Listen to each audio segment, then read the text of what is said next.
I still remember the day the letter arrived, creased at the corners, the paper slightly damp, as if it had been crying too. It came with no return address, only my name written in a hand I did not know. It wasn't unusual for me to get mail from strangers.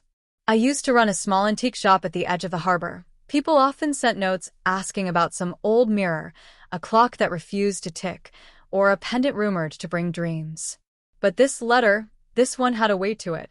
The envelope smelled faintly of smoke and lavender. Inside was a single sentence. I will come for the photograph on the day the sea stops breathing. No name. No explanation. For days, I tried to forget it, but the words haunted me. How could the sea stop breathing? Every night, the tide whispered against the rocks like lungs filling and emptying. The sea never stopped, and yet something inside me stirred. A quiet ache, like recognizing a voice from a dream. So I waited. I didn't even know who he was. Why I assumed it was a he, I can't say. Maybe it was the handwriting, the certainty of the words, or maybe I simply wanted it to be a man. Someone who would step through my door with a face half familiar, half unknown, and say my name as if it belonged to him. But weeks passed. Then months. The sea breathed on. Still, I kept the photograph ready, though I had no idea which one he meant. I kept them all, that I had hundreds of photographs, tucked in drawers and stacked in boxes, but one kept drawing my eye. The one I'd found inside an old locket, the one I never managed to sell. It showed a man standing on the pier, half turned toward the camera, the sea curling at his back in pale ribbons of mist. His face was blurred, not from motion, but as if the film itself had refused to remember him. The first time I saw it, I felt something cold in my stomach, a flicker of recognition without memory. I'd almost thrown it away. Almost. Instead, I placed it on my counter, right by the window where the sea air could reach it. Every morning after that, I found it slightly shifted, tilted, or turned, as if someone had brushed past it in the night. I told myself it was the breeze, the tide, my imagination. But one dawn, I found footprints, faint and wet, leading from the back door to the counter. I froze. The shop was locked. I always checked twice before bed. The prints faded quickly as the floor dried, leaving only the faint salt crust outline of bare toes. That was when I knew whoever had written the letter had already been here. And worse, they might come again. After the footprints, I started locking the shop earlier. Customers noticed. Some joked I'd gone superstitious again. Maybe I had. Every creak after dusk sounded like a whisper in the floorboards. Then came the night of the storm. The rain beat against the windows like thrown pebbles, and the sea outside roared in its restlessness. I'd fallen asleep at my counter, the lamp still burning low, when I heard it. A voice. Low, steady, speaking from the other side of the door. "Is it here?" it asked. I sat up, so fast my chair scraped the floor. "Who's there?" Silence. Only the hiss of rain through the cracks. Then, softer, closer. The photograph. "Please." The words were almost lost beneath the wind, but I heard the please. It wasn't a demand, it was a plea. I gripped the photo in trembling hands, heart pounding. "Who are you?" I whispered. No answer. Only the sound of water dripping, a slow, rhythmic plink, plink, plink, as if the sea itself was standing outside, knocking to be let in. When I finally opened the door, no one was there. Only the scent of lavender and smoke, fading in the rain. The next morning, the storm had passed, but the air still trembled with that strange electric quiet that follows something unspoken. I made tea, tried to pretend nothing had happened. But when I glanced at the small gilt mirror above the counter, the one that had belonged to my grandmother, I froze. There was a shadow behind me. Not quite a figure, not quite smoke. It was tall, blurred at the edges, like the man in the photograph, but this time, his face wasn't hidden. His eyes were pale, the kind of pale that looks like absence. And he was looking directly at me. I spun around. No one. Just the open window, the lace curtain breathing in and out. When I turned back, the mirror was cracked. A thin fissure ran across the glass like a heartbeat split in two. That's when I noticed something else. The photograph on the counter had changed. The sea behind the man was gone. In its place, an empty shoreline, gray and lifeless. And at the bottom corner, written in faint pencil, new words had appeared. Almost time. My hands shook so badly, I dropped my teacup. It shattered across the floor, but I didn't move. I couldn't, because suddenly I understood what he meant in the letter. The day the sea stops breathing. And that day felt closer than ever. I couldn't sleep that night. The mirror's crack seemed to whisper whenever I passed it, a soft tick-tick-tick, like something counting down. At dawn, I walked to the harbor. The sea was strangely still, flat as glass, heavy as held breath. Fishermen stood silent on the docks, their boats unmoving, ropes slack. Even the gulls had vanished. It felt wrong. I knelt near the waterline and noticed something glimmering in the wet sand, a small brass key. Old, greened with salt, its teeth shaped like waves. I should have left it there, I know that now. But my hands closed around it before my mind could protest. The moment I touched it, a cold pulse ran through me. And then, faintly, I heard his voice again. Not from outside this time, but beneath the water. You've kept it safe. Thank you. I stumbled back, dropping the key. It didn't fall. It sank instantly, as if the sand swallowed it whole. And then the sea began to breathe again. One slow wave rolled in, touched my shoes, and retreated. On the retreating foam, I saw words forming, fleeting but clear. When the tide returns, so will I. I ran. I didn't even look back until I reached the shop. And there, on the counter, sat the photograph. But now the man was gone. Only the sea remained. The photograph haunted me. Every few hours, I checked it again, half hoping the man would reappear. But the image stayed empty, a pale shoreline swallowed by mist. By evening, the stillness around the harbor had deepened into something unnatural. Customers who came by glanced nervously toward the sea, whispering that the tide hadn't come back all day. That had never happened before. Not once in all the years I'd lived here. When the last customer left, I locked the door and turned the closed sign around. But before I could draw the curtains, I saw him. Not on the pier this time. Not even near the water. He stood on the opposite side of the street, perfectly still beneath the gaslight. No movement, no wind, no sound. Just watching me. I felt that same pull, an ache behind my ribs, like remembering someone you never met. I wanted to run to him. I wanted to ask why he'd written, why he'd come, why I'd been waiting all this time for someone I didn't even know. But the moment I stepped forward, the light flickered, and he was gone. Not vanished into the fog, not walked away. Gone, like a breath drawn in and never released.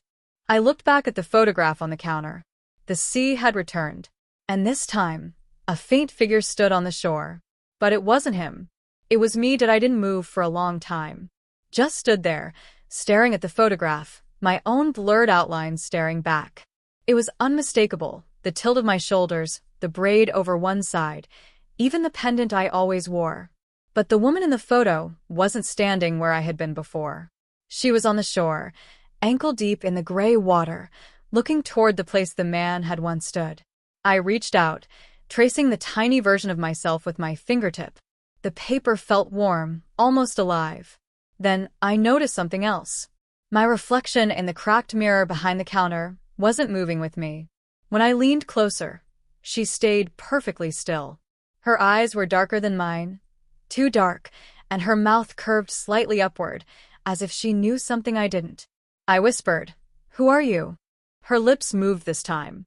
Slowly, deliberately. "You waited too long." The words didn't echo in the air. They formed inside my head, soft and sure as thought. Then, for just a heartbeat, her hand lifted from the mirror's surface and pressed against the glass. And I swear, I felt the cold against my palm. That night, the clock stopped ticking. Every single one in the shop. And when I went to wind them the next morning, all their hands pointed to the same time. 2:47 a.m., the hour I'd first heard the voice at my door. The next day, I took one of the clocks to the old clockmaker at the end of the lane, a man named Ivar, who'd been mending time longer than anyone could remember. His shop smelled of oil and rain, and the walls trembled faintly with the steady tick of his surviving clocks. When I placed mine on his counter, he frowned immediately. "Stopped at 2:47, did it?" I froze. "How did you know?" He didn't answer right away. He just turned the clock over, fingers tracing its gears like a doctor reading a pulse. "You felt it then?" "The shift." "What shift?" He looked up. His eyes were pale, watery, but sharp. "Every few decades, the tide holds its breath. The living forget, but the sea remembers. And when the sea remembers, it calls." He opened the clock's backplate. Inside, the gears had corroded, not rusted, but salted, white and crystalline, as if the ocean had seeped into the metal itself. "Someone's calling you," he murmured. "Or perhaps you're the one calling them." I tried to laugh it off, but the sound came out thin. "What does that mean?" "It means," he said, wiping his hands, "if you hear the sea whisper your name, don't answer. No matter what it promises." Before I left, he pressed something into my hand, a small brass compass, its needle spinning erratically. "It'll stop when he's near," Ivar said. "If you're lucky, you'll have time to turn away." When I reached the door, he added, almost gently, "But you don't strike me as someone who turns away." He was right, because that night, I went back to the harbor. And the compass finally stopped. When the compass stopped, it didn't just stop, it froze mid-spin, the needle pointing straight toward the water. The harbor was darker than I'd ever seen it, the air too still, as if someone had pressed pause on the world. No wind, no waves, not even the faint clinking of boats. The sea was a single, flat mirror. And in that mirror, I saw him. He wasn't standing on the pier this time. He was beneath it, his reflection rippling just below the surface, like a shadow trapped under ice. I took a step closer. The compass began to tremble in my hand. His voice came, not through the air, but through the water, rising in soft vibrations that seemed to hum through my bones. "You kept your promise." "I didn't promise anything," I whispered, but my voice sounded wrong, muffled, distant. "You waited," he said. "That's enough." I dropped to my knees. "Who are you?" "Why me?" There was a long pause. The reflection tilted its head, mirroring my movements perfectly. "Because you remember what you shouldn't." My breath caught. What do I remember? The tide. Then the reflection smiled. It wasn't kind. It wasn't cruel. It was inevitable. And as I watched, his image began to climb upward, out of the water, into the air, into the world. A ripple shivered through the harbor, the first breath of the sea in days. And I realized he hadn't been waiting for the tide to return. He was the tide. When the first ripple reached the shore, it didn't sound like water. It sounded like breathing. Slow, uneven, desperate. The whole harbor seemed to inhale, the air heavy with salt and memory. He stepped forward, 1 foot, then another. Yet the surface didn't break beneath him. The sea held him like glass, each ripple sliding back into stillness as he moved. His eyes found mine. They weren't pale anymore. They were hollow like 2 perfect holes in the world where color used to be. "Do you know me now?" he asked. And something inside me did. A flash, too quick to grasp, of standing in this same place long ago, the same silence, the same impossible calm before the water swallowed the stars. "You are here," I said, the words trembling out of me. Before the sea stopped breathing. He smiled faintly. "I never left." The compass in my hand shattered, its glass face cracking in a single clean line. The needle spun wildly, then fell still, pointing not to him but to me. The wind rose at last, tugging at my hair, scattering the scent of lavender and smoke. And with it came voices, not his, but dozens, hundreds, overlapping like waves. She waited. She remembered. Now she belongs. I stumbled backward, but the boards beneath my feet were slick, wet. I had noticed the tide creeping in, silent and patient, curling around my ankles. When I looked down, the water reflected both of us. And behind us, dozens of others, their faces faint and trembling like candlelight under the surface. They were waiting too, waiting for that day. And it had finally come. The horizon split, not with thunder or light, but with silence, a silence so vast it pressed against my ribs. The air seemed to fold inward, as if the world itself was inhaling one last time. The man, the tide, lifted his hand. The figures in the water moved with him, rising higher, their outlines warping and dissolving into the mist. I took a step back, but the pier was already half submerged. The sea had crawled up beneath me without sound, without warning. It wasn't cold. It was numb, like touching memory instead of water. "You waited for me," he said again. "Now I'll wait for you." "For me to what?" I managed, choking on the salt in the air. He tilted his head, that same calm expression. "To remember everything." Then, behind him, the sky began to drown. Clouds didn't roll in. They sank slowly, their shapes melting into the sea until there was no border between sky and water. The world became one endless, gray breath. And for the briefest moment, I saw it. Myself on that shore, years ago, clutching the same photograph. The same man, the same tide. Only that time, it was he who watched me vanish. I had been the first to disappear, the first to forget. And now, the sea had come to return the favor. As the water reached my waist, the man whispered, almost tenderly, "The sea never stops breathing. It only forgets to exhale." And the tide pulled me forward. When the tide closed over my head, there was no rush of bubbles, no panic. Just quiet, thick and heavy, like a blanket woven from time itself. Light flickered somewhere above me, but it wasn't sunlight. It pulsed, rhythmic and alive, as if the sea itself had a heartbeat. And then I heard them. The others. The ones who had waited before me. Their voices weren't words at first. Only fragments of longing, regret, love that had forgotten its name. They moved around me like drifting thoughts. "Don't fight it," one whispered. "She waited too," said another. "The sea keeps what time forgets." Somewhere in that current, I saw him again. The tide's man, watching, still and certain. His form shimmered, dissolving into salt and shadow, and I finally understood what he was. He wasn't a ghost. He was a memory the sea refused to let go. And I was becoming one. The photograph floated past me, its edges curling in the dark water. The image had changed again. The shore was gone, the sea endless. Only two faint silhouettes remained, standing side by side, hand in hand. For a moment, I thought I felt peace. But then the sea breathed in. Hard, deep. And everything, the light, the voices, even his hand, was pulled away into the black. When I opened my eyes again, I was no longer underwater. I was back in my shop. The clock on the wall ticked once, softly. 2:47 a.m. At first, I thought I'd dreamed it. The tide, the voice, the drowning sky, all some salt-stained nightmare my mind had conjured from loneliness. But then I saw the floor. Wet. A thin trail of seawater glimmered from the back door to the counter, stopping right where the photograph used to sit. Only now the photo was gone. In its place lay the brass key, the same one I dropped in the sand days ago. It was dry, polished, waiting. I didn't want to touch it, but my hand moved anyway, as if it remembered something my heart refused to.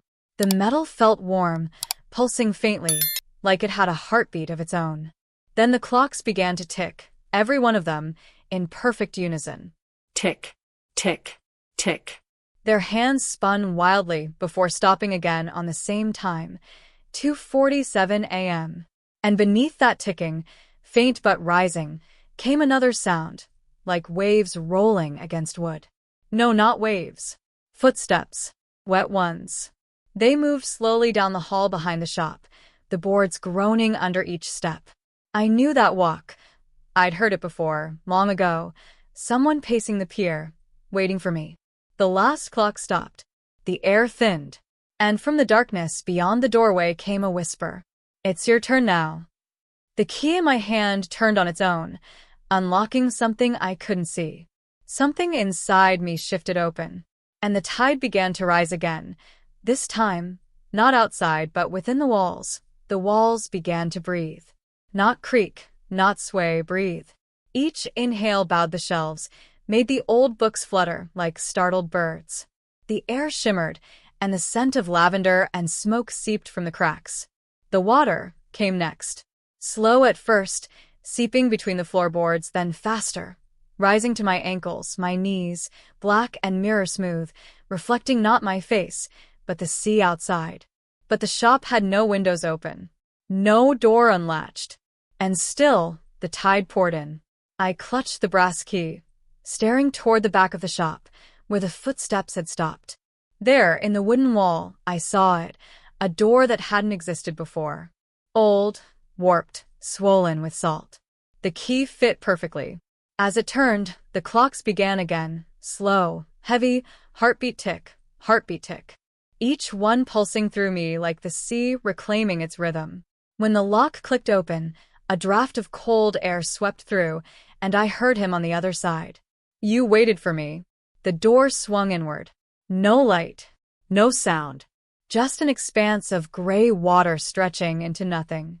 Behind me, the shop was already vanishing, shelves dissolving into mist, walls bending like reflections.